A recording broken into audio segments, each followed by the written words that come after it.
Alors, voici une démonstration simple qui va vous permettre de comprendre d'où vient la loi des sinus, qui est, ma foi, très pratique quand on veut résoudre des triangles divers.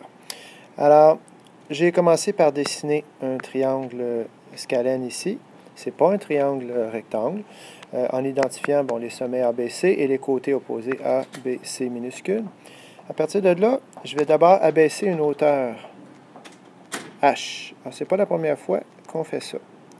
C'est un subterfuge intéressant pour être en mesure ensuite de ça de travailler avec les rapports. Dans ce cas-ci, je vais écrire deux rapports. Je vais écrire que le sinus de l'angle A est égal à son opposé dans le triangle. Tiens, ça donne ACD. Et ici, le petit c, c'était la mesure complète de AB.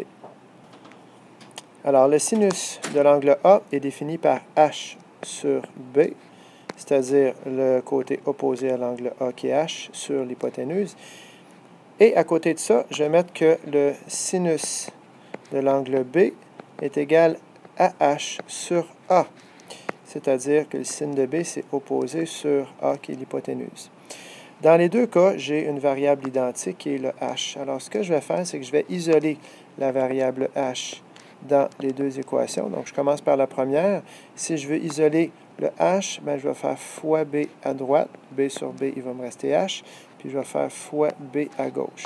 J'ai donc B fois sin de A est égal à H.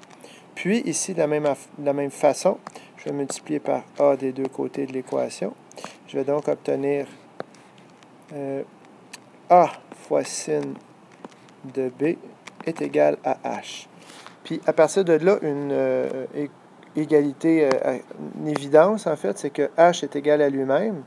Donc, si H est égal à H, puis que B sin de A est égal à H, A sin de B est égal à H, automatiquement, je peux dire que B sin de A est égal à A sin de B. Je vais donc dire B fois sin de A est égal à A fois sin de B. Pour finir, un peu de manipulation algébrique, juste pour rendre, je dirais, la formule un peu plus ergonomique ou pratique, facile d'utilisation. Supposons que j'aimerais ça regrouper mes sins au numérateur, puis mes côtés, mes mesures de côté au dénominateur. Voici ce que je peux faire. Je peux diviser par A et par B à gauche et à droite. Je peux faire ce que je veux sur une équation en autant que je fasse la même affaire des deux bords. Ici, j'ai A sur A qui fait 1. Et ici, j'ai B sur B qui fait 1. Il me reste donc, pour terminer, sin de A sur petit a est égal à sin de B sur petit b. Ça, c'est la loi des sinus. Elle pourrait être inversée dans le sens où je pourrais avoir B sur sin de A, de B, pardon, qui est égal à A sur sin de A.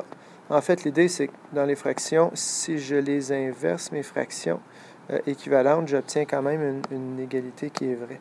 Je n'arrive pas à écrire mon A parce que je suis trop sur le bord ici. Voilà.